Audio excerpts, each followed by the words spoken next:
no one on these magazine covers or in these aisles look like me. None of these products were made to work for me.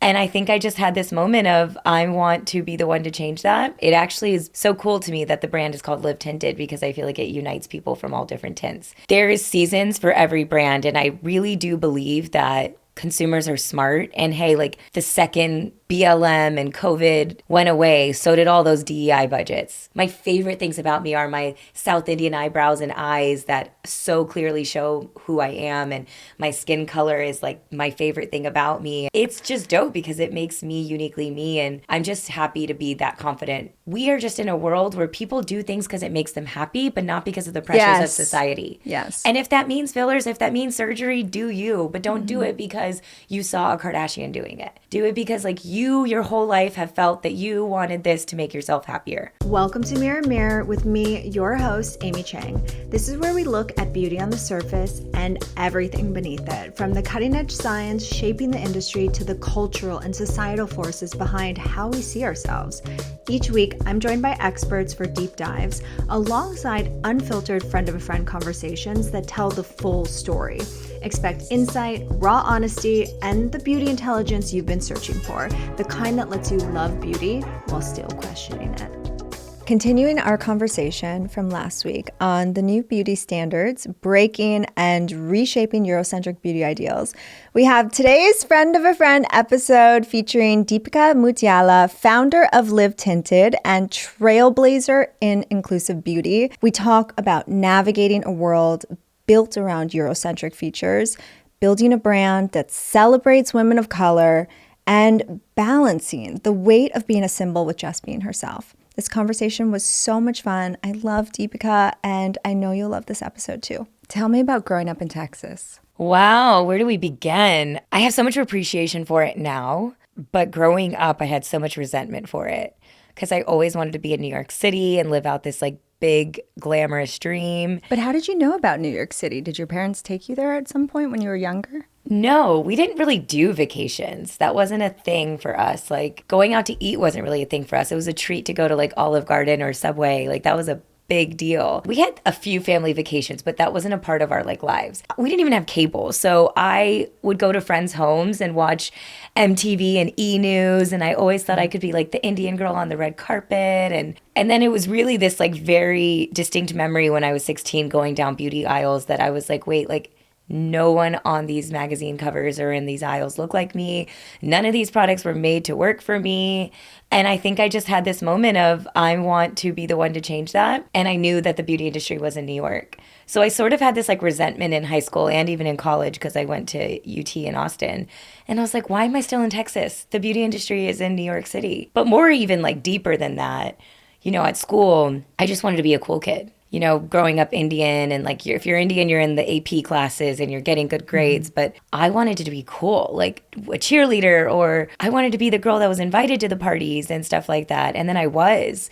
And so it was like this interesting thing because I was the Indian girl that hung out with the cool kids, but was in the like honors classes. And so it was almost like two different worlds and hats I was playing. And that was the same at home. It was like I would go home and eat Indian food and smell like curry, and then I would like try to like spray a bunch of perfume and go to like a Diwali party with my family, but then I would like immediately change and try to go to like the cool kids party. And it was like I almost had to like take one hat off to put on the other hat because I didn't think one would accept the other. I'm amazed at your self-awareness from a young age, like going down those beauty aisles and noticing, hey, I'm not represented here. Because when I grew up in Minnesota, and I had a similar experience of growing up in a homogenous community that was predominantly white, Scandinavian background, like almost every girl was blonde hair, blue-eyed, and that was the desirable look. Right. And I didn't have the self-awareness at that time to say, oh, I'm different. I don't match this.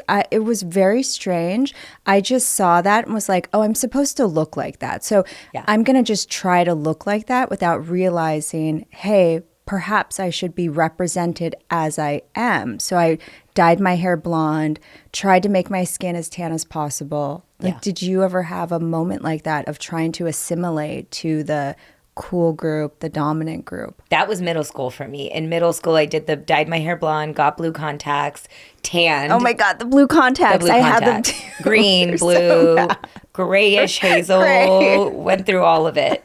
All of it. It's funny how it's cool now again, contacts, right? In a different way. Like Korea is definitely bringing that trend back. For sure, yeah. But back then it was because I just wanted to look like everyone else I was around. Eurocentric, yeah. Eurocentric, exactly. And in middle school, though, I would go tan and I would come home and my mom would hysterically cry. Because obviously fair is considered beautiful in both of our cultures, right? And because of Eurocentric beauty standards. And I remember distinctly wearing a bikini, hanging out with a girl, and she was like tanning. And I was like, I can't be under an umbrella while the cool girl is like laying out by the pool. So I did it and I was like, I went tanning today, Mom. And she literally broke down because I was like 10 shades darker. So that was me in middle school. And then for some reason in high school, and I do think I get this from my mom, she's very much a person who entrepreneurial, doesn't do the status quo, wants to change the narrative. Like that's her. So I guess I just had it in me and I just like saw the world around me and I was like, this is kind of BS. We need to change it. Yeah. And you're doing that now with your brand.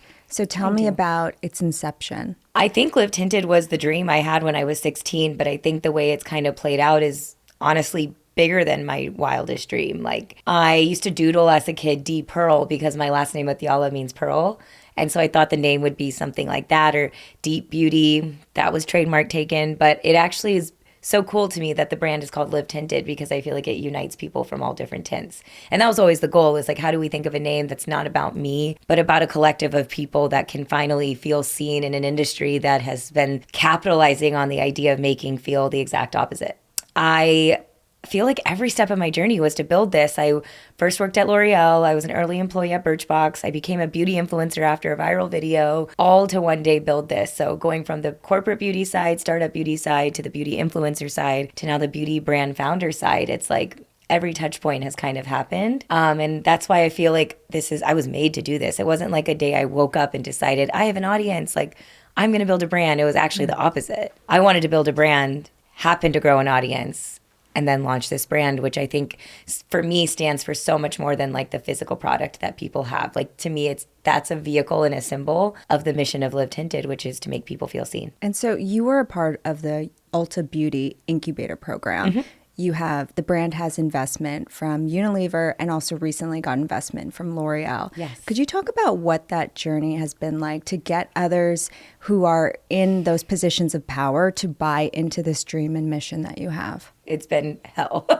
There's just not a lot of people who look like you or me that get funding. The stats are insane. 2% of women get venture capital funding, under 0.1% if you're a woman of color. The sad part is the odds are better for me than a Black woman. And then it gets even drastically lower. I mean, it's actually insane. So when you go into a room, you almost expect to hear a no. And it's like a shock if they're like, oh, let's talk more. But I kind of loved that at the time of me doing it, I had this like delusional level of confidence. I mean, I still do, but I think the stakes are higher for me now to where I am more practical because there are major investors on my board and there's a group of employees that come into work every day and rely on me. And there's just a community of women who are counting on me to win. And so I do have more practicality in my like day-to-day behavior now than I did when I started, but I'm so grateful that I had this fearlessness and deluluness in me because that's what made me go into these rooms being like, well, obviously you're going to invest in me. Duh, you would be crazy to not. I still believe that and it's proving to be true, but then I just really believed it. I think we pitched at least 100 plus people to get, for every 10 pitches, one maybe. For every like 30 pitches, maybe one yes. And the question is how big of a check was that one yes? But I think when you build a beautiful network, which is what I did in the early days of my career, I feel like I spent my 20s building this network of people who then when I went and did this believed in me so deeply that one of those people writing a check created this ripple effect and this kind of FOMO effect within the VC world where they were like, oh, well, she's the next hot thing. We're getting behind this. And that's kind of what it takes in this venture capital world. It's a really effed up game. It's like a chicken or the egg, right? Yeah. Like, how are you supposed to get that first check without a check? Yes.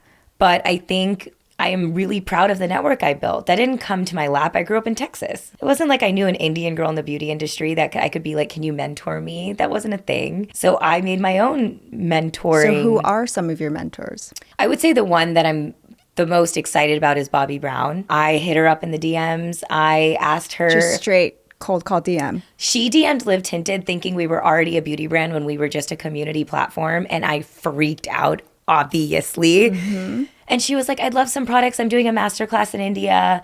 And I responded as me on the Live Tinted handle being like, hey, Bobby, it's Deepica. I'm the founder of this company. We actually haven't launched our product yet, but it is in development. I would love to send you the samples.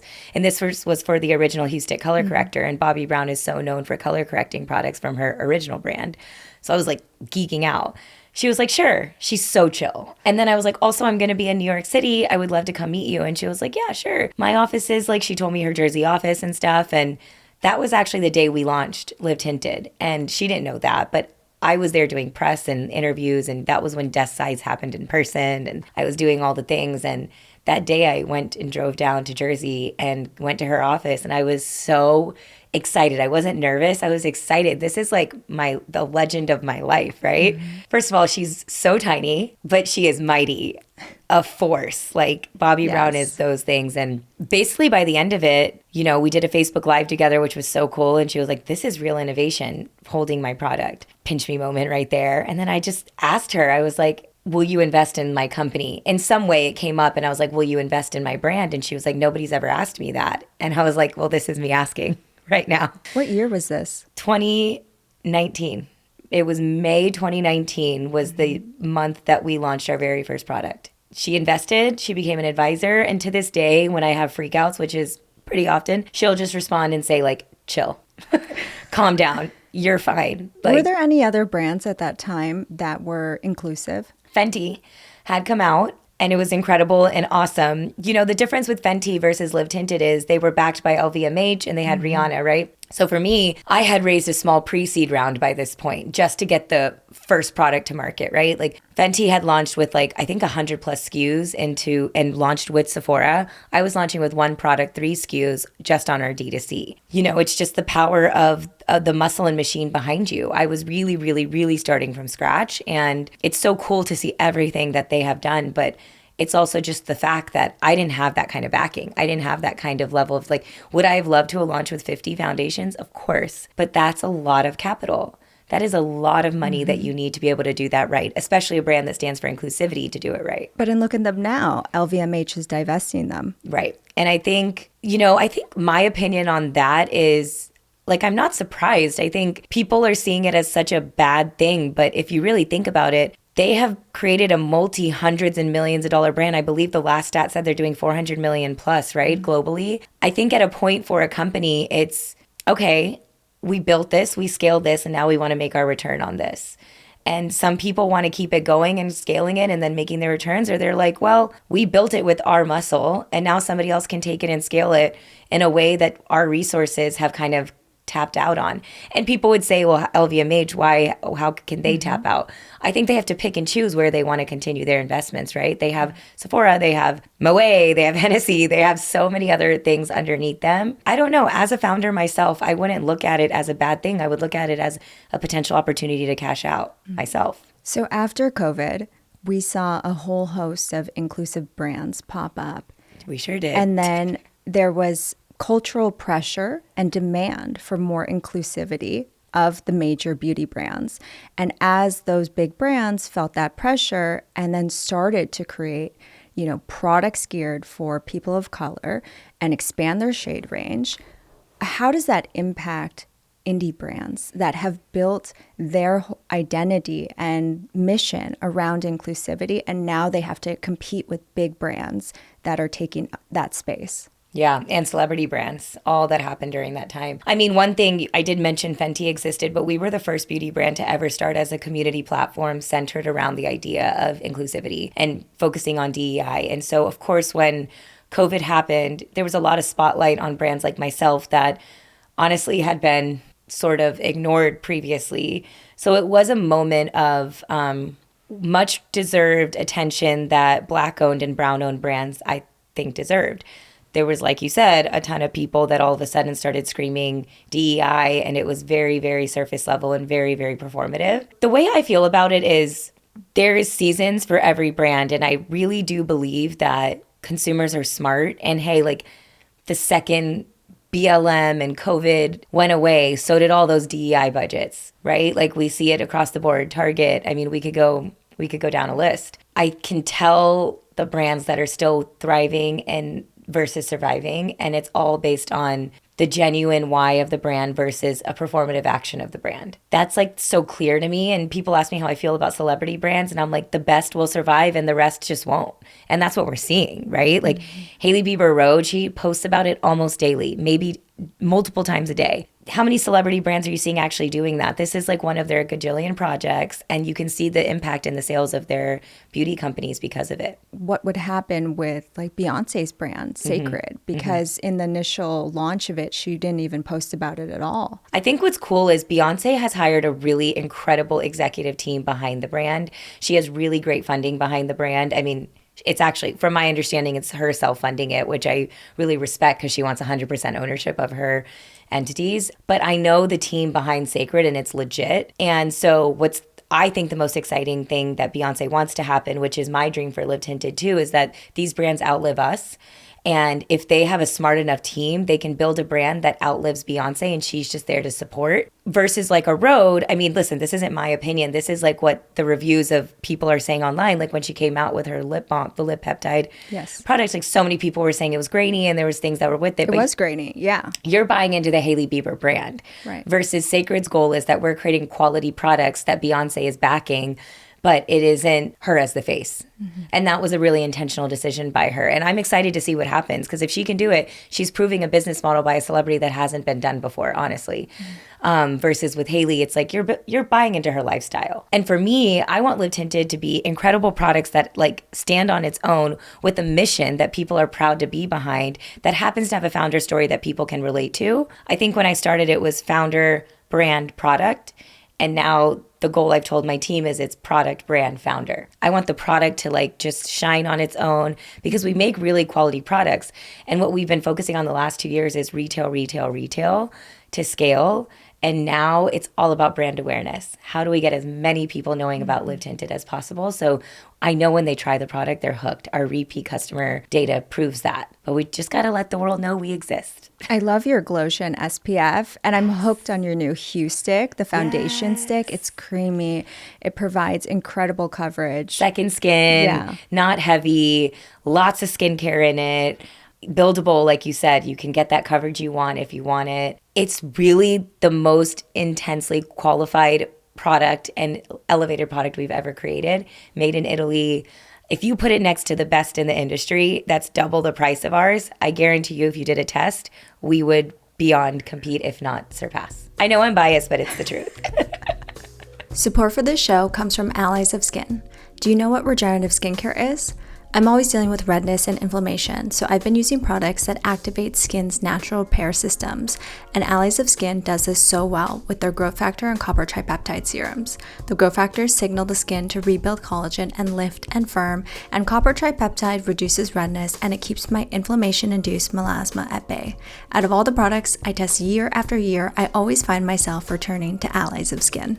How do you navigate moments when commercial pressures conflict with the brand's core message and values? Yeah, it's a really good question. I mean, I have investors on board. I have business goals but also what I realized for myself is the commercial interests of a retailer or an investor or my board actually do align with mine as well.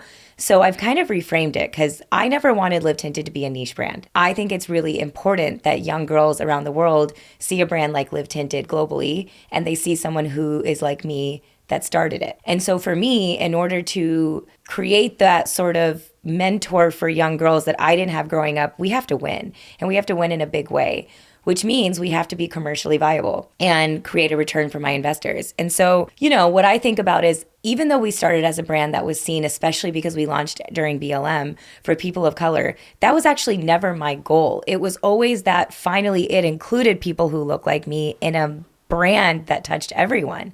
I want girls from Alabama to Minnesota to Montana to New York to India to Africa to Europe to touch a Live Tinted product and see themselves. And so what changed my like sort of frustration maybe around commercial growth that a retailer or somebody would want me to do is actually we all have the same goals.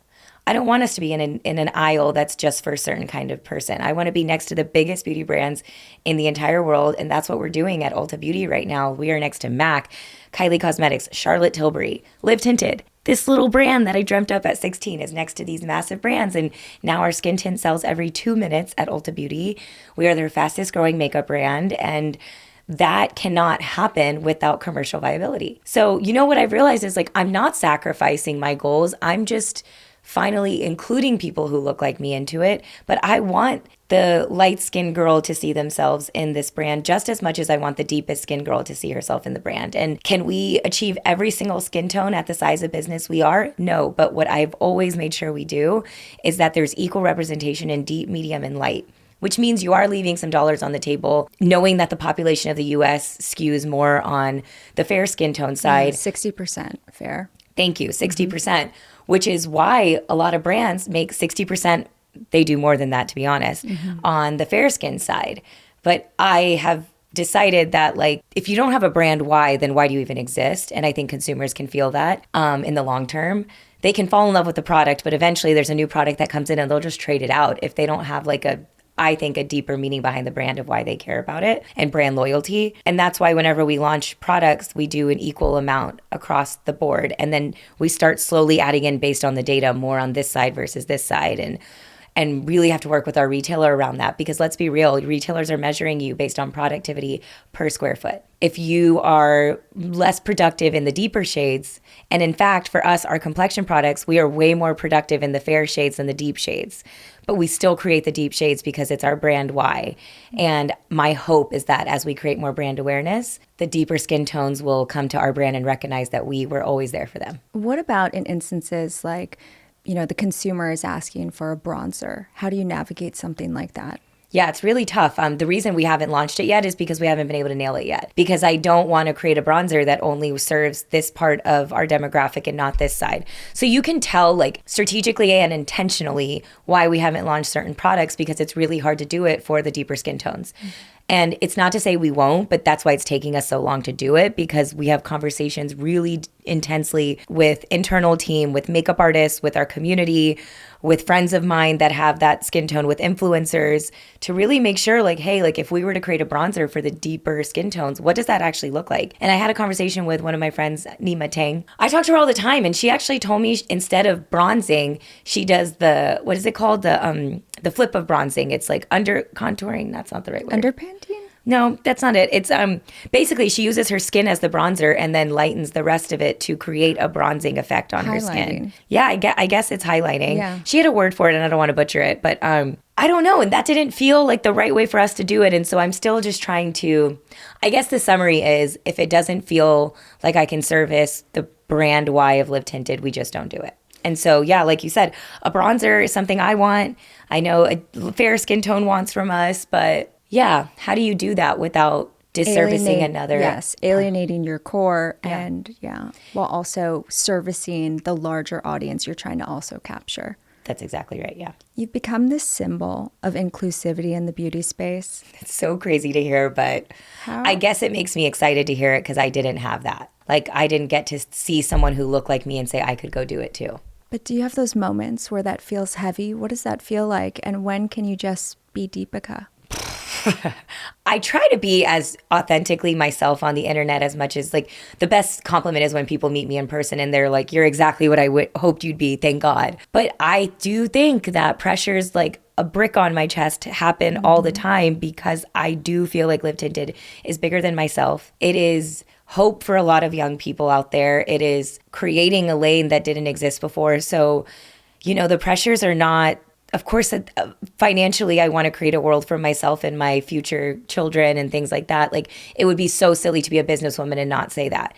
However, I am way more motivated at impacting 1 billion lives over making this $1 billion business.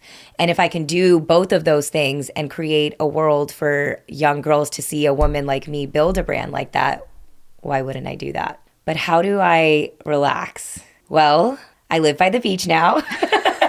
I wake up to waves. I go home to my niece and nephew where I just wear like a big muumuu, we call it nighties, and no makeup, eat dosas with my mom. I hang out with friends. I hang out with you. I hang out with people who I know I can just be myself with completely. And that's the thing. I am myself with everyone. However, I don't want to disappoint people sometimes, you know? Like that's what it feels like if I get stopped on the street and things like that. I try to give my fullest energy to them because I know that if I had met somebody that I admired and they didn't do that for me, it would really bum me out. But that's what I mean, that pressure of being on. So when are those moments you feel like you can just take that weight off? What I found to be really cool is when I do meet people in person, they always say, I don't want to bother you. I just wanted to tell you thank you. Keep going. How many people do you know that are cheering for you and your brand versus just saying, I love the product? Hearing keep going, we're rooting for you is a different kind of community. So I think that's what keeps me going. I really do. I think it's just so cool to hear girls say thank you for what you do. It's just a blessing. Like we don't have to sit in front of Excel all day. We get to play with beauty products. And I've been doing a lot of gratitude practices too, you know, waking up and saying like,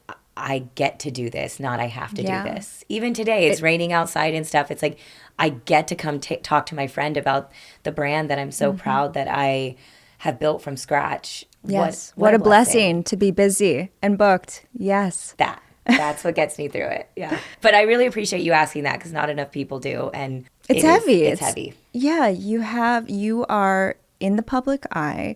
You know, some of these founders don't have to be forward facing. Yes. And it's a totally different, set of pressures for them. But I am doing both. I'm the CEO. Yeah. So I am talking to the board. I'm raising the capital. I am putting on that part of my brain while also right after a board meeting, someone pulling me aside and saying, hey, do this TikTok trend. That's a lot. And like go on that panel. You're about to go do this podcast. And it's like, I envy the founders who are just behind the scenes being the CEO. Because I know my brain and my capability can do both, but it's really hard to switch your brain in that way. But yeah, I appreciate you asking because like it is really heavy and my family doesn't get it, right? My mom and dad don't understand my life at all. The best thing they can do for me, though, honestly, is that they just don't ask questions. Whenever they ask questions, I'm like, can you not? I had to do this interview earlier about this. Can we just like watch an Indian movie and eat a dosa and have Jaden sit on my lap? Thank you so much. Who can you go to and say, and really deeply gets your life? It has to be my other founder friends. It's the only people. I mean, my sister, I love her, but she's a doctor, married to a doctor. Even men I date, right? Like they empathize with me and like they make me feel happy at times, but do they get it? No. My cousin who I started my company with, I think he is a huge blessing because we come from the same family, so we both get that our families don't get it. We were in this together since the beginning. He's known me my whole life, so he knows my of it all, but also how I can like level out, and he knows how to make sure I level out. Because who else can get it unless they've gone through the journey with you since the beginning? You know? Yeah, entrepreneurship is definitely something unless you've gone through it. Yes. It's hard to know what the ups and downs of it are like. Yeah, and I would say my founder friends and influencer friends, because what people don't realize is how much an influencer business is a full throttle business. Fuck yeah. Fuck yeah. And I mean that is something you and I talk about regularly, and it's but I don't think unless you have the word founder in front of you, a lot of people put the respect to influencer the way it deserves. And I just think it's silly. Even this guy I'm recently seeing, he is like, oh, influencers. And I look at him and I'm like, yeah, you have no idea. And you also have no idea how much money they're making either. But the art of an influencer is to make it look like it is just everyday life. And it's woke up and just threw this on and edited this in 4 seconds. Yes, because it's a space where people can come and escape and feel relaxed or learn something. And so that's part of it. And I want to be even more real about the downsides of things, but I do also recognize people are coming to my page for escapism and to see the excitingness and the glam of it all. Yeah, there's a lot of aspiration with your content, and you're providing that visibility and aspiration for other young girls out there. And I also do genuinely feel grateful even on the hard days. It's like I'm literally living out my 16-year-old girl dream. I mean, it's pretty cool. So before you stepped into this role as CEO and a symbol of inclusivity, Did you ever find yourself either with treatments, procedures, like succumbing to the pressures of Eurocentric beauty standards that we all face living here in the US as women of color? I wouldn't say treatments as much as I would say photoshopping and face tuning. I, for sure, in the beginning, I mean, you can even tell in my pictures, right? Early days, like smoothing out my skin, or I've never gotten lip fillers, but I remember some pictures in the very early days of being an influencer, I would do that. And I was ashamed to do it too, because I stood for something completely different. But I have my own insecurities at the time. I'm such in a different place in life now. Like the idea of that is, my favorite things about me are my South Indian eyebrows and eyes that so clearly show who I am. And my skin color is like my favorite thing about me. And even the hairs I have on places that most people wouldn't care to have. Like, it's just dope because it makes me uniquely me. And I'm just happy to be that confident. I'm 36 years old now, right? But in my 20s, I did all of it. I did all the things. I wanted to be thinner. I wanted to, like airbrush my face and all those things. I've done Botox for the last few years of my life, but I've never done fillers. Doesn't mean I won't in the future, by the way. That's the other thing. I think it's so important that we are just in a world where people do things because it makes them happy, but not because of the pressures of society. Yes. And if that means fillers, if that means surgery, do you, but don't do it because you saw a Kardashian doing it. Do it because like you, your whole life have felt that you wanted this to make yourself happier, whatever that is. I don't shame anyone for getting things done. I just want them to do it because they wanted it. Yeah, like I had upper blepharoplasty before. Actually, it was right after I got married, so about 11 years ago. Yeah. And I wanted a nose job too at that point. But thankfully, I did not do the combo because I wanted Eurocentric features. I wanted round, large eyes. I wanted a narrow, high nose bridge, which are beauty features that are praised in Asian culture. Of course. But it really, for me, wasn't until I had my girls, especially my oldest, and I looked into her face and I saw my features. And it was almost like I could see them for the first time. Like I hadn't really been looking at myself in the mirror and seeing myself. And I saw her round, flat nose that I have. I saw her thin lips that are, just mine. Yeah. And they were so beautiful. Yeah. And I really began to appreciate my features. And it was at that point that I said to myself, I will never do any plastic surgery to change any features and try to make them look different than how they look. I'm going to preserve. Okay, don't get me wrong. Totally. Yeah, but I'm not going to fundamentally change anything. Wow. But I needed that moment. Yeah. So I'm wondering, like, what was the moment for you that you felt you could step into, wow, I love these features about myself? Seeing my niece for sure gave me my version of that. Like, I don't want her to ever grow up thinking she has to get these things done. But maybe because I haven't had my own kids, it wasn't that. I just genuinely think being in the beauty industry since I started my career and seeing the changes and the complete Eurocentric idealism that exists in this world and feeling like I had the power to be a part of that change was sort of what made me feel shame around whenever I did edit myself and do these things. And I was like, what am I doing? And I think just through years, I've grown confidence in my looks. Like, I genuinely think I'm beautiful. And I used to be like, oh my God, that's so cocky. Me too. Yes. Like, I can't believe I'm saying that about myself. And it's like, no, actually, it's important that I say that about myself. Because there's girls who look like you that struggle to say that about themselves. And so there's a young South Indian girl out there looking at me thinking like, oh my God, if she's beautiful, that means I'm beautiful. And it's true. We are freaking beautiful. And I love that we look unique and not the copy paste of what you see on Instagram. And I just want more people to look at themselves and say, that bump on my nose is what makes me uniquely gorgeous. And yeah, that's how I feel about my lips. That's a big one because I went a long way about doing fillers. And I'm so happy I don't. And of course I line them every once in a while to feel like a little more sexual with it. But I am so happy that I never got anything injected into it. And I can tell my daughter one day that that's the case. But honestly, Amy, it's nothing besides age and working in this industry that's made me grow up. Age, for sure.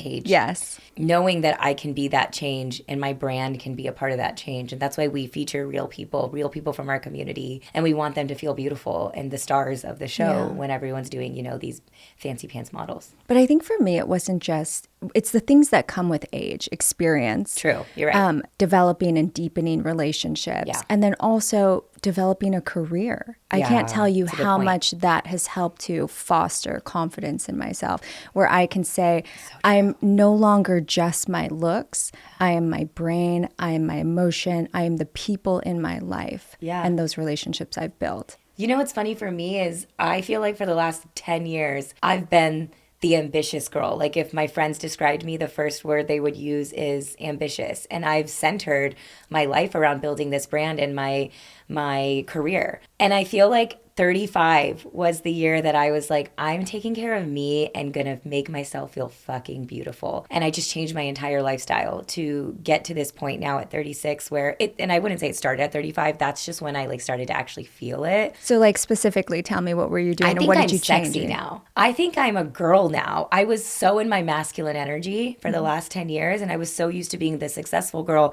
the ambitious girl, but I didn't feel like the desired girl. And I don't feel like I was in relationships that helped me feel that way. I felt like they thought I was a girl boss, and they were like, that's cool, I'm dating this girl boss and things like that, but I didn't feel like the hot girl. And this year I'm like, I'm hot. I really feel like I'm hot, and I can look in the mirror and be like, that's why I like dress sexier now and things like that. But it doesn't mean like revealing I feel sexy in this right now, you know? And it's 30, it took being 36 to be at this stage where I'm like, I'm sick of being the ambitious girl. And this guy I'm seeing now, he told me the first thing he thinks of when he thinks of me is like a family oriented girl. And that makes me feel soft. And it is who I actually am, if you know me. And I don't know, it just feels nice to be more than just a girl boss and just a girl. I'm just a girl. I went the reverse way. When I was younger, I felt very sexy and I dressed incredibly sexy. Like the corset tops and short skirts and super high heels.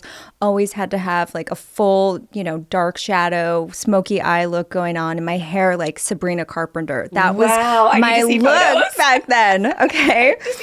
But I've dropped that and now embrace what is truly me, which is more of a kind of reserved, a little more quiet. Do you think thoughtful, motherhood also did intellectual? Yes. You want to be a good role model. It allowed me to like sink back into my true self, which is, a little more conservative. That's so true. And I do believe that's your true self. And for me, I think the opposite for me, because starting at 25, I became a public figure. And there was young girls sort of looking up to me since 25 years old. And so I felt the weight of that. And I wanted to be a role model to that and not portray myself in a way that, like I would want a young girl looking at and saying she wants to look like and things like that. By the way, now there's so many women who are embracing their sexuality and they're out there, and Laura Raj from Cat's Eye and things like that, these young brown girls doing it. And I'm like, hell yeah to that too. Because I felt like to be a good role model, I had to look and dress a certain kind of way. And that is BS. It's about being unapologetically yourself.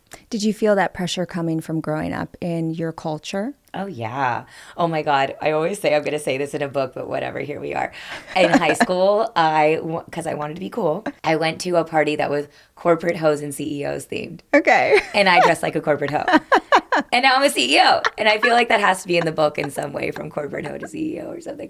But yeah, I used to dress like, because I wanted to be cool and fit in. And But again, that was the second I became a public person. I was even scared to go to a club, and I was 25 years old living in New York City, and I would be scared to go to a club and like have a night out and bottles with my friends and stuff in case somebody ran into me, and then started telling everyone Deepica's like a wasted mess. And it's like, I can be a wasted mess and I can run a company. Can I also say thank God that there was not iPhones back then? Oh my God. Yeah, seriously. I am so stressed for kids these days because I'd be effed. I'm still effed when I go out and I'm like 3 glasses of wine in and somebody comes to me, I'm like, hey, what's up? I know there's like that inner part of me that's like, should I get on the table and dance? Exactly. Actually, I was in Mykonos for my 35th birthday, and that's exactly what I was doing. And this girl pulled out a camera, and I literally was like, it's my birthday. Can I just enjoy my birthday?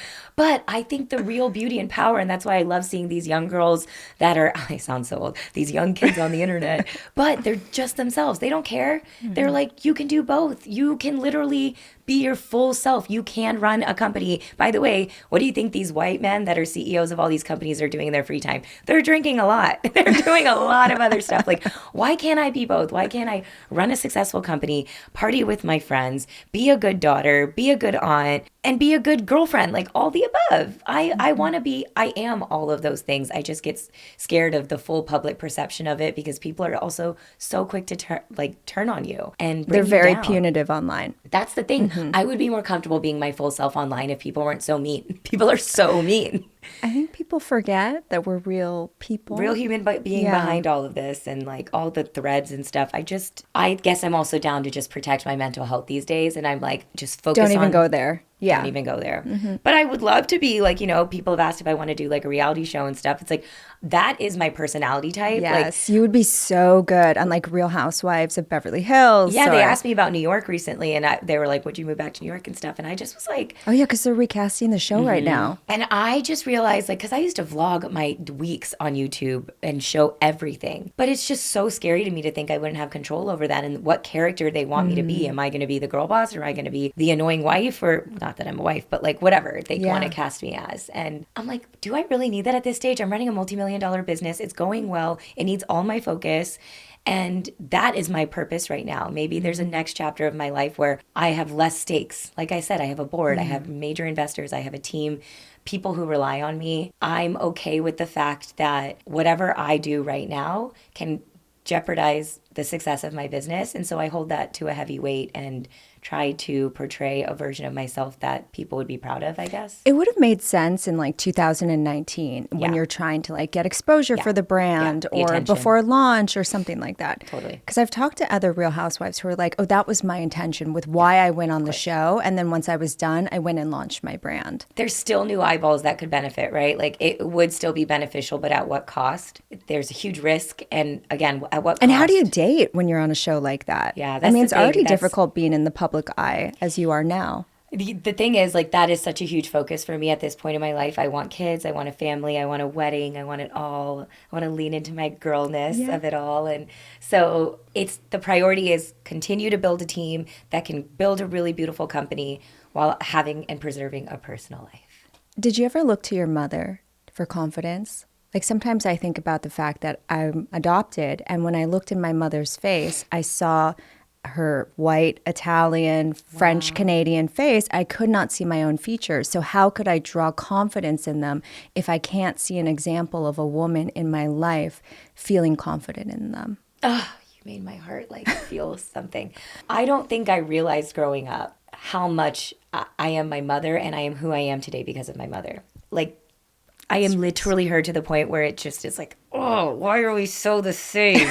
But it's also like, thank you, Mom, because I am a confident, secure, ambitious, intelligent, entrepreneurial woman who doesn't meet the status quo because of her. I do remember thinking my mom was stunning. Like, I would love her glamour shots. I would like look at her and be like, wow, her makeup looks so good. I would play with her makeup. She would put makeup on me at a young age. She always said she felt like I was her doll, and she would just like put makeup on me. So I think that relationship was really a bonding experience, right? Like your mom at a very young, I'm talking like young because I would do Indian classical dance. So you would put on makeup at like 3, 4, 5 years old. But she didn't know or think anything bad of it. And honestly, I still don't look at it in a negative way. I know there's all these discussions around young kids. I was just going to ask about that Shay Mitchell's brand that launched, Skincare for Kids. But I mean, I remember growing up and there was kid play makeup that I had. And everybody has a different experience. I can just speak for my experience that me and my mom, her putting that makeup on me was so beautiful. What wasn't beautiful was the bleach cream that she had on her counter, and wanting Fair and Lovely was like the product on her counter at all times as a child, and she would put it on to get more fair skin. And what wasn't cool is that there was no foundation that would lighten my skin, and she actually liked that it did. Those things were really, really detrimental to my mental health. But like, wait, she put the Fair and Lovely on you? Not on me. She would put on herself, but the foundations on me would be like 2 shades too light. Okay. A, because it didn't exist, and B, because she wanted me to be lighter. But I thank her for all of that now, right? Like that was my motivation. Like that was what got me to have this fire in me to say, why is this the reality of the world today? She has stood up next to me in podcasts and panels and said, she is now teaching me what I wish I knew when I was raising her. Like, she's like, I'm learning from Deepica every single day about what actually is beautiful. Oh, that like hurt my heart. One day your daughters are going to say that to you, right? Like, or no, you're going to say that to I'm a little concerned that they're going to come back and be like, Mom, why were you always sending us to school with a white face? Because we had like 5 layers of sunscreen on. We just got my youngest daughter's school You are photos back. sunscreen queen. And in her school photo, she has a white face. No, Her you teacher, did not do that to her. well, because no, it's just in the beginning of the day. She needs sunscreen. It doesn't look But that even way on to me, picture but day? underneath the flash of the photo. fine. Okay. And so her teacher sent a note home and was like, you know, up to you guys. Just putting it out there. If you want us to retake her photo, happy to do it. There was quite a bit of sunscreen on her. They are going to say something to you about that for sure. I remember my photo day. Oh my God. My mom didn't know it was photo day, and I was wearing a big Dare shirt that said be drug free. And it was like oversized. And she was so traumatized from that the next time we had photo day, I was in like a wedding outfit, and everyone looked at me like I was insane for wearing this like dress that had like frills and a hat. And I was holding a rose, but the rose had a wrapping around it. So it wasn't even an open rose. And she was so traumatized. I just feel like I love my mom so much. She did the best that she could. And she is literally the reason I am who I am today, hands down. And it sounds like this experience of you launching your business has brought you two closer together. It's just so crazy when I think about like quitting my job because I had a viral video happen. How much my mom and dad got behind me is not normal. As parents, generally, South Asian parents, absolutely not. My dad wrote me my first check. I tore it up and I just cried and I was so dramatic and I was like, I don't need your check. I just wanted your support. My mom was like, go for it. Even though now she admits, like, she was like, I just wanted you to go for it at an early age to get it out of your system. Okay, thanks, Mom. Thanks, Mom. But also because she went for it, you know? She's Yeah. launched businesses, some failed and some succeeded, so she knows. Oh, so that's where the entrepreneur spirit Totally. comes from. Totally. I am my mom. What businesses did your mom have? Oh my God, so many.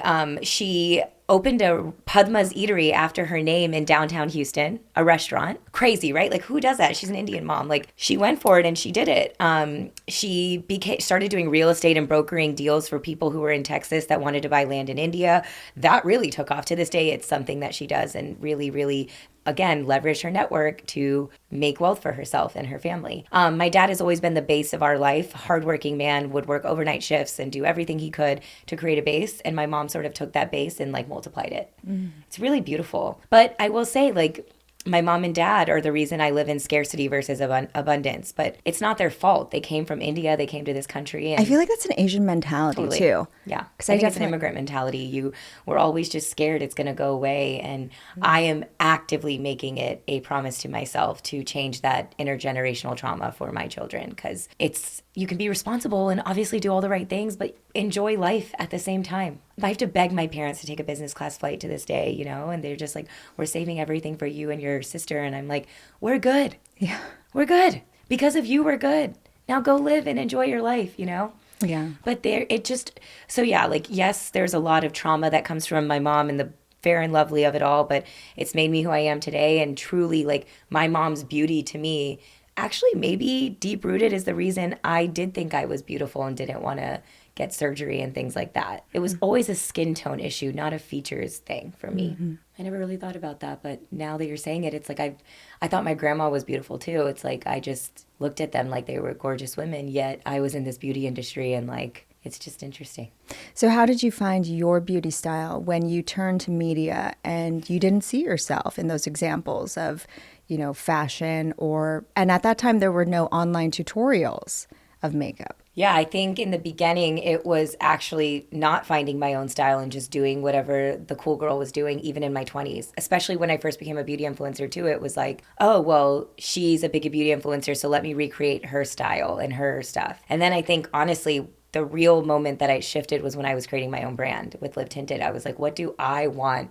What is my true style? What is my real makeup wish that didn't exist for me? And I always felt like brown girls we knew how to do wedding makeup. It was always like tons of glam and matte cosmetics and contour and layers of foundation. But why can't people of color have a brand that's actually just like a clean brand that's light formulas, everyday formulas that make us feel beautiful? It doesn't have to be that we're getting glitz and glam just for the wedding or the Sweet 16 that we're going to. Like really leaning into natural beauty. Yeah, because then that's where I was like, instead of doing a brow pencil, we did a setting brow product because I wanted to just embrace my beautiful bushy brows. And I would kill for those brows, by the way. Mine are tattooed on. I would do anything to have more hair on my body. And I used to thin them out to be thinner because I thought that was cool. And Hue Glow is another product that I created because I wanted it to just be the one product people put on their skin and just embraced their hues. To me, Hue Glow was like a few drops of that, put it on your face and walk out the door and you're glowy, dewy, beautiful, and you're embracing your actual skin tone. Those are things I would have never done as a kid, you know? And then the SPF, of course, that's a huge product for us. And it's because I wanted people to go into the sun, lay there and enjoy it and feel protected. This all goes back to my childhood. And so Live Tinted is like a love child to that 16-year-old girl who didn't have that idol in a magazine. And I hope girls can go out and be the girl in the magazine wearing Live Tinted. I need to see footage or like photos of you in the blue contacts. Oh, yeah. I have it. It's been on the Today Show. It's real embarrassing, but it does paint the picture of how bad it got. Thick blonde streaks, braces, grayish blue eyes, a whole mess. I feel like every woman goes through at some phase, like at some point, they're going through that awkward stage of trying to figure out who am I, who do I want to be, what do I want to look like, how do I juggle this? I want to embrace who I am, but also play and enjoy all of the products that are out there for self-expression. And both should exist. Yeah. I think that's why I always wanted Live Tinted to be medium makeup. I didn't want to be Glossier sheer. Glossier never worked for me ever. It didn't work for my skin tone. It was I think it was made for people with perfect model skin. I need more coverage than that. I need more coverage than that. And then I felt like there was the Anastasias of the world and like super heavy makeup out there that was like for the weddings and things like that. I was like, what about this in-between life where it's buildable so you can build it up to being this girl, but day to day it can be this girl. And so I genuinely believed, in my thesis was when we launched, it was the era of Glossier and right before that was like Anastasia, that we were going to fill the medium makeup gap and take it back to like what I think Laura Mercier and Bobby Brown were 20 years before that or 10 years before that. And I still believe that. And I think it's the perfect in between because we will have eventually like eyeshadow palettes for when I was just going to ask about eyeshadow palettes. Yeah. What's been the holdup with that? What's the struggle with doing an eyeshadow palette? Not a struggle. I feel like it's saturated. And then when we do it, I want it to have a story and a why. Like maybe when I get married or something, it's like a purpose for it. Because for me, powder eyeshadows don't fit with the brand ease factor. I was just going to say, what about like a balm or, you know? Yeah. There's so many unique ways to do eyeshadow that I felt like wasn't until we nailed what Live Tinted's version is. Like we have a full-blown beautiful eyeshadow stick, color selected that we were ready to launch, but we have had so many wins in complexion right now that it makes more sense to double down and grow our audience there, but versus as a business launching new SKUs that would distract from people knowing us for something. So it's going to happen. It's just a time when it happens. I can't wait for it to happen. I love that idea of timing it to your wedding. Same. I actually mentioned it to the team the other day and they're like, are you engaged? And we didn't know about it. And I'm like, just manifesting. But it sounds like you got a man and it sounds like he's the one. And oh my God, this recording, I hope and pray he does not listen to until there is like much more progress. But don't worry, we're just starting out. He's not even going to find it. Yeah, great. Perfect. I'm not going to send this one to him. He actually asked me which podcast I was going to today. Yeah. And I told him it was one of my friends and talking about Eurocentric beauty standards. He's like, that's a really interesting topic. I can't wait to listen to it. But you're like, oh wait, they decided to cut it. It didn't go live. Let's post it not on a weekend because he doesn't look at Instagram during the week and only on weekends. Green flag. Done. For you, I'll do it. Yes, thank you. Thank you so much.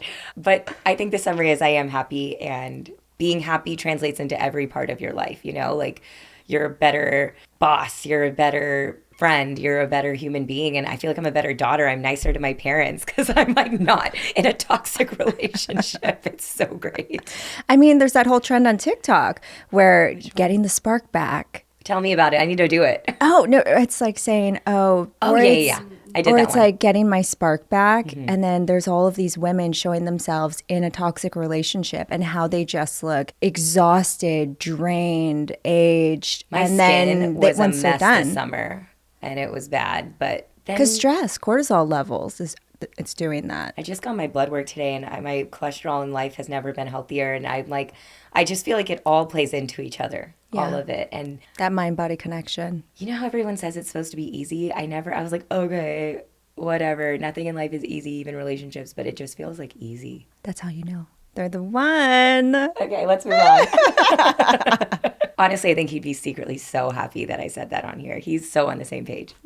I mean, there's a part of me too that's thinking, what if you go, what if you went glamzilla with your bridal makeup? And I mean, she did nothing. She just embraced natural beauty. That was beautiful, and it makes sense for her because she's glamzilla and she went the opposite. For a brand that I have, like, to me, that's the moment that I could create the collection that is a little more high pigment, fun, festive, for a moment in life that is celebratory. And I feel like right now we're creating everyday girl makeup. So yeah, don't ruin that for me. I'm excited about that moment with the collection. Where does that It's going to be in Jaipur. You're invited. Where does that orange come from? Ooh, I love that you asked that question. Marigolds, the flower, is what it is. And the shade itself and the Pantone is actually marigold. And I wanted to do marigold because it's a flower that connects people from all over the world. Cultures in India and Mexico and Africa and all around the globe use marigolds. And I wanted this brand to be a connective way to bring people all around the world together. Obviously, marigolds are obviously so beautiful too, and they symbolize energy and positivity, and the color orange has so many radiant things about it. And then copper also has symbolism. The brand is a lot of marigold, copper, and chocolate brown. And the copper is because I always felt like gold and silver were thought of always, but there was the forgotten metal in between. And we started Live Tinted as for every shade in between. And I felt like copper was the in-between metal. And then there was rose gold, but that was very trendy. And I always wanted Live Tinted to not be a trend. I wanted it to be timeless. And so every decision of this brand is so intentional. Every single one. I'm so proud of it. And that's why I love when people ask me, chocolate brown, it's a trending, cool, fun color, but also we are growing our customer base. We are primarily actually Caucasian over anything at this point, which I never would have thought would have been the case, but it just means we're growing. But I always wanted the little brown girl to feel seen by this brand, and they don't maybe know it and the rest of the world doesn't know it, but I know it, that we created a product for them, and the chocolate brown kind of symbolizes that. I love that. And it's also stunning. Yeah. What's one beauty rule that you want to cross out, and what would you replace it with? I just want us to stop shaming people if they decide to do something. Anything. Like, I'm so sick of it. Like, I get scared that I was so scared to say that I do Botox. More people would be open about the procedures that they did if the world would let them feel shame-free about it. Mm-hmm. I just want us to stop judging each other. Like, let people live. Why does it bother you so much? And if you're so mad that people are hiding it, stop making them feel scared to share it. That's the beauty paradox of the pressure to be a part of it and partake. Yeah. But then the castigating, oh, hey, you're not allowed to do that. That's inappropriate. Yeah. That's crossing the line. Yeah, and like, oh, you're supposed to be this kind of role, and I can't believe you would ever Facetune yourself. It's like, I'm now at an age where I can admit that I used to do that, but I wish I could have just said, oh yeah, I edited myself a little bit back then. But of course I couldn't do that. They would have been like, you're supposed to be the person who blah, blah, blah. And I'm like, yeah, I'm also still a human, and I'm scared of what you're going to say. Do you ever worry about getting canceled? Yeah, I've been canceled, and it was the worst experience of my life, and it scared me for years and years and years. And did that happen when you were an influencer or a brand founder? Influencer. And the stakes are so much higher now that I care that much more, which is why I'm saying I am scared to be my full. I'm not fake on the internet, but I'm just not my full every version of myself on the internet because I'm scared. It's scary. And I'm not a scared person. I'm a freaking fearless human being, but I'm scared because I put too much into this company for me getting canceled to impact the business. And the other people who count on you. Exactly. There's 30 plus people in this business and company, and investors that are major, major investors that I don't want to let down. It's so nice to be a white man, though, in this world where they like raise money, lose money, raise it again and lose it again. Like, I can't function that way. I am like, I have something to prove. I am making everyone their return. Everyone's going to make their money. These employees are going to, everyone has equity at Live Tinted. They're going to make some money off of this. And the community is going to see a girl who looks like them win and thrive. But that's going back to being that symbol of inclusivity and having that pressure on you. Mm-hmm. I mean, does it give you anxiety? Yeah, I got on medication this summer. It's been the best thing that I've ever done. I honestly think between getting on medication this summer, living by the beach, being in a healthy relationship, my life has like transformed in 2025. It's crazy. And it's not one or the other because I've been in therapy for the last 6 years. She's been telling me for a while to get on medication for it. I always just felt like, no, I don't want to do another thing. It wasn't like the shame issue with my family or anything. I've gotten past that. You know, South Asians, we don't talk about mental health at all. But that wasn't why. I just didn't want to do another thing. And I was like, I can handle the anxiety. The brick has been released. Love that for you. I wake up feeling completely different, but it's the factors all together: the therapy, the medication, the healthy relationships around me, the waves and the beach. I'm a Cancer. Your girl needs the Water waves. sign. Yeah. She is all the I'm a feels. Pisces. So it's all of it. Yeah. You got to take care of yourself to take care of others. It's very anxiety inducing being online. And I constantly have that fear of being canceled, saying the wrong thing. I can't even go on a plane without Wi-Fi in the fear that I'm going to land and someone tells me, oh my God, you're not going to believe what happened. Like it's more calming to me to be on the internet on a plane than to not, in case something goes down. That's crazy. Yeah. Most people turn off on planes. Oh, I never turn it off. I'm always online. And I turn on both. I've got my laptop on, hooked to it. I don't mind paying the $30 for the laptop and for the phone. That's next level. Okay. All right. Maybe I'll get there next. I would say like my second year in being an influencer on TikTok specifically. So this was like 2021, 2020. I got on Zoloft because I had so much anxiety. Like it got to the point where when I would go in groups of people, it's like I couldn't speak. And so I went on it. It was fantastic, but then it stopped working for me. Interesting. After a couple of months. Okay. Yeah, I'm like 5. I started in July, so it's still fresh for me. So I'm not there yet. I still have regular check-ins with my psychiatrist and stuff, and it does, yeah, because I have friends who took Lexapro and they were like, it didn't do anything for me. I gained all this weight or I lost all this weight. I gained so much weight on Lexapro. Yeah, so there's all these things, right? And that's why they say you might have to try a few different medications and work with your psychiatrist to figure out what works for you. But I've moved on to microdosing. Great. It's been great. Yeah, I've been wanting to try that, to be honest. I'll give you some before you leave. Can you please? Yes. Thank you. Yeah, I'm down. All of it is good. Whatever works for you. Just do not judge people for whatever they do to get through the day. Exactly. You get through your day the way you want, and we'll get through the day the way we want. I find that social media has just become this vessel where people can unleash their emotions that they are having a hard time processing in their day-to-day life. What is it? Twitter fingers is trigger fingers or whatever. Like they literally just are keyboard warriors. It's insane. But I get through it because I realize it's so sad to me. I always think about like what is going on in their life, in their day, wherever they are in this world, that they feel like they have to be so angry and so mad on the internet. And so I always try to respond. Sometimes I snap back because I'm a human being, but I try really hard to just say like, I hope you have a lovely day. I find that I'm more guarded now. Yeah. And I can feel that I am not as vulnerable as I used to be online. Yeah, you started as super vulnerable. You know, told my whole adoption story, ups and downs. But then I told a story about this toxic friendship that I had where we were both toxic, learning, growing through it. And I got canceled for it because people had a hard time understanding that this was something that happened almost 20 years ago. And they thought that it happened in present day. Like Business Insider wrote an article about it. What? And I'm like, who cares this much? Yeah. But ever since then, I'm like traumatized. News is slow these days. Apparently, when it's not, there's a million really important things happening in the world. But this is more clickbaity, I guess, you know? Yeah, no, same. I mean, I used to talk about my egg freezing journey, going through anxiety and depression. I made a whole vlog about that back in the day in my 20s and stuff. And again, when you have a company, the pressures and like the way you show up in the world just has to change. I've also grown up. I'm 36. I don't want to wake up with the camera all day saying, today I woke up and I did this and I did this and I did this. Like, I want to be more intentional with the content I put out and focus on having a personal life. I think my audience wants that from me too. Yes, they do. They want to see the big fabulous wedding. Yes.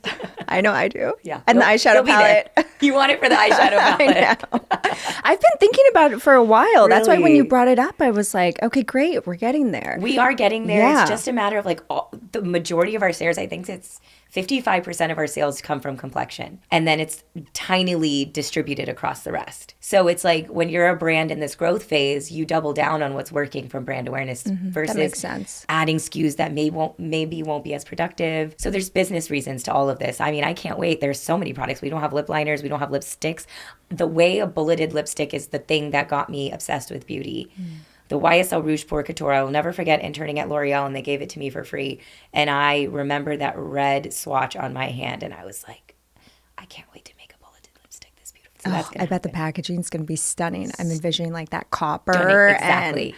It's going to be like something you're proud to pull out of your bag, and it's going to have a magnetic thingy because I'm now obsessed. I know. When I saw that you guys, that complexion, the Hue Stick that you came out We with, invested. you really took another notch with the packaging. What was the intention and thought behind that? Because this is the product I wanted to launch since launch, and it mattered so much to me because the reason I didn't launch it till now, obviously funding and retailer support is important when you're doing 20 shades of a foundation, right? Like a foundation stick, think about it. Minimum orders at a manufacturer are 5,000 per shade. So we had to get a commitment of 100,000 units to be able to fund and finance creating this, right? Yeah. And so that's a big reason why we didn't do it earlier. But the other reason was I didn't have the confidence in what I actually believe we should have done. Like I wanted it to be Hue Stick, color corrector, Hue Stick, complexion stick. I wanted that to be the next thing. They were like our version of a Kylie lip kit, a duo that go together. We're known for that. Sorry for sound. And I didn't do it in fear of so many different things, but also economically, it wasn't the right time. So when we did this, I was like, this is gonna be it. Because then I saw what annoyed me was this. I wanted to launch it in 2019. Since then, 1 million sticks came into market.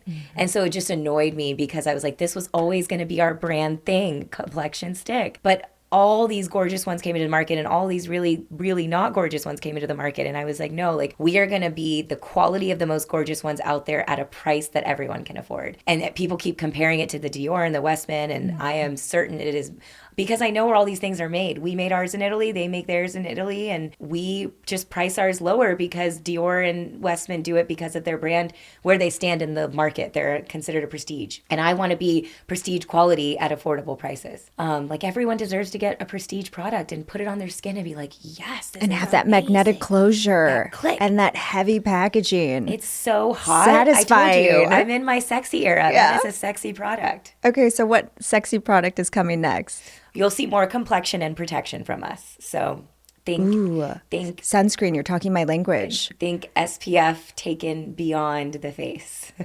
Ooh, SPF makeup? SPF powder? Beyond Body the face. SPF? Like I said, beyond the face. I don't know how much more clear I can be.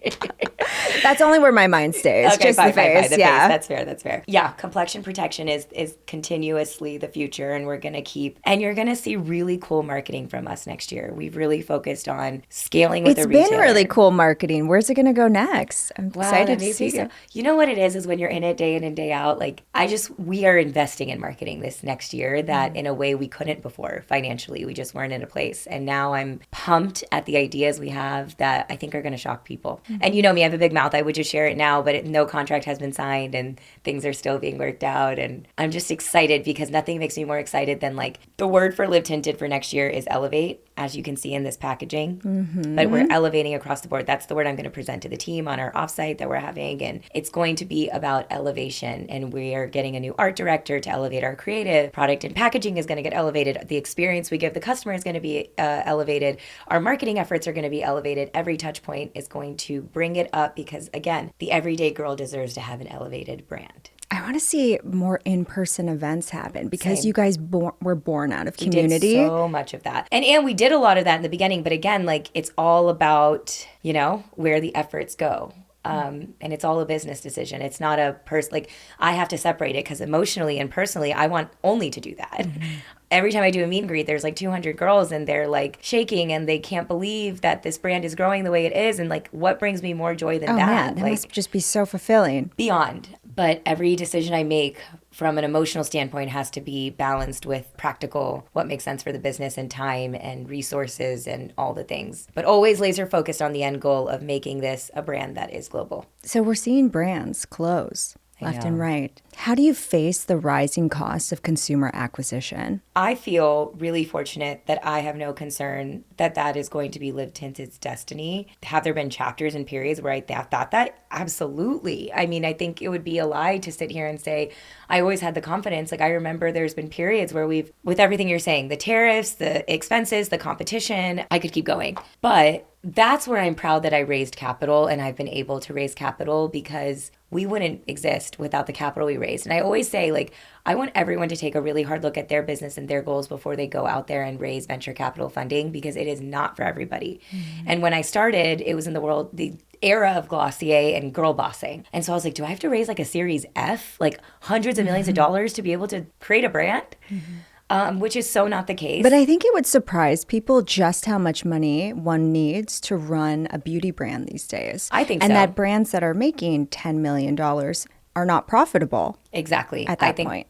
I'm so glad you said that, because a lot of times people will comment saying, like, you're such a big brand. Why haven't you done this yet? And I'm like, you have no idea what is happening behind the scenes to do that. And I'm not saying we're a small brand. Like, I again, gratitude and gratefulness of all kinds, but profitability is real, and it is the biggest measurement of what people are looking at these days. And we've invested and invested and invested, and eventually it needs to turn the other way, and it's finally getting there, but it took a long time. And I think not enough people talk about that. And I'm proud that we're on the other side of that, but years of work to get there. And I just don't want people to look at it as some shiny light bulb. And you're right, how much it costs to function as a beauty brand, especially if you're going into a retailer. Yeah. I just said that, like 100,000 units to launch a foundation. If anyone's wondering why your favorite brand isn't launching it, it's because they have to have the resources and finances to launch. That's a lot of inventory that could just sit, because a lot of the shades may not sell because you don't have the awareness yet. And so the business of beauty is real. Oh, yeah. And you got to pay all those field salespeople to go into the retailer. We have 13 full-time people whose job is to go into Ulta and sell our product. Full-time people. I used to be a field sales rep for Sephora. I could see you doing it for Shiseido. Or Shiseido. Actually, I see you doing it for Shiseido. I used to go into Sephora's in Minnesota, and I would train the staff on Shiseido products. You are perfect for that. In fact, you should go do that for fun one day. Or that should be a campaign Shiseido hires you for. You go in as if you're a Sephora sales rep, telling people to wear 11 layers of SPF. And then tell them to take a picture and make sure before they take their child's photo. That's what you need to do. You're made for that campaign.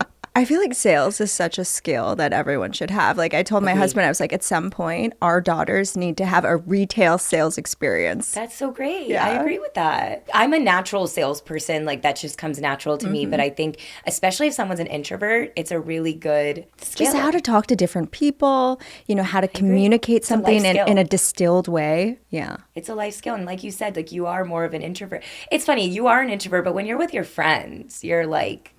I would say I'm in the middle. I'm a bit of both. Yeah. I'm super extrovert. I see that. Yeah. Yeah. I like the right. It's energizing, though, Yes. to be around you. So it's definitely a good quality to have in a founder. I'm not energized if I'm not around people. I kind of shut down. So I like need people to like feel energy, which other people are like, go away so I can energize.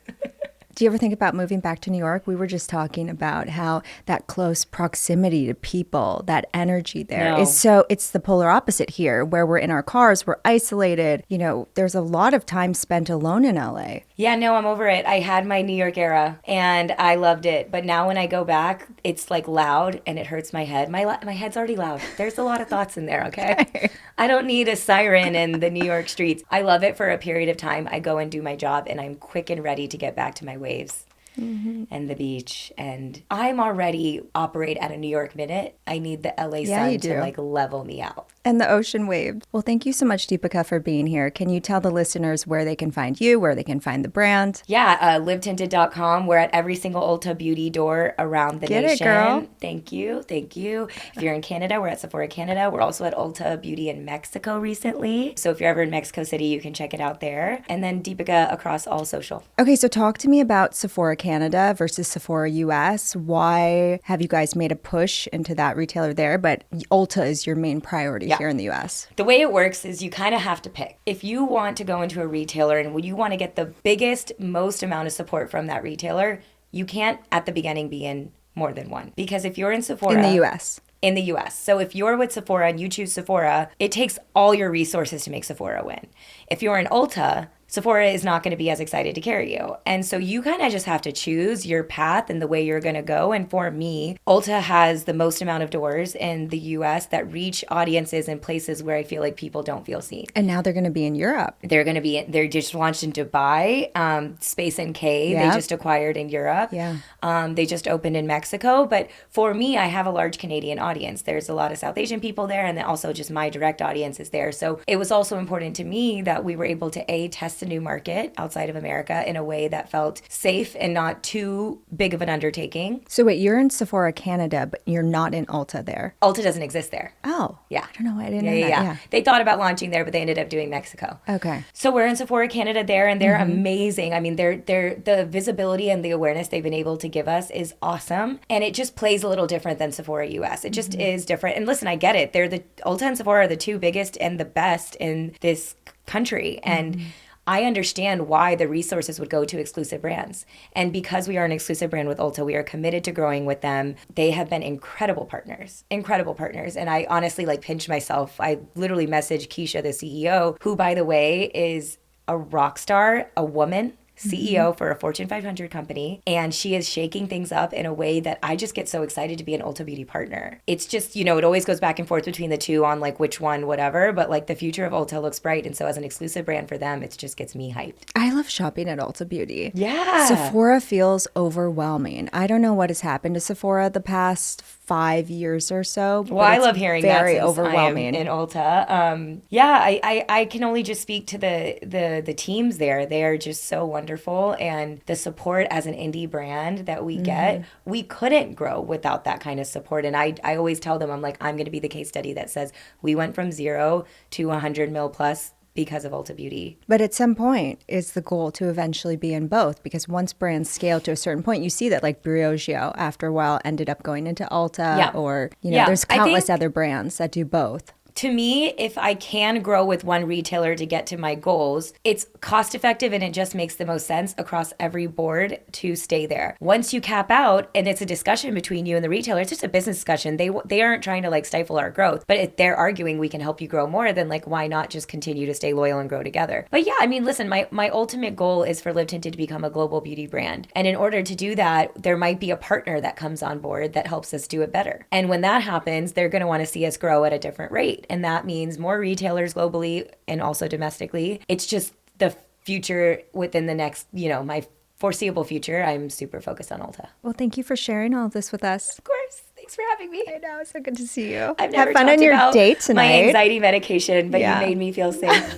This is Mirror Mirror with Amy Chang. If you want more conversations like this, you can find the full episode on Apple, Spotify, or wherever you listen to podcasts, YouTube, and be sure to follow Mirror Mirror with Amy on Instagram for weekly reflections and double takes. Please don't forget to rate, review, follow, and subscribe to Mirror Mirror wherever you get your podcasts so you never miss an episode.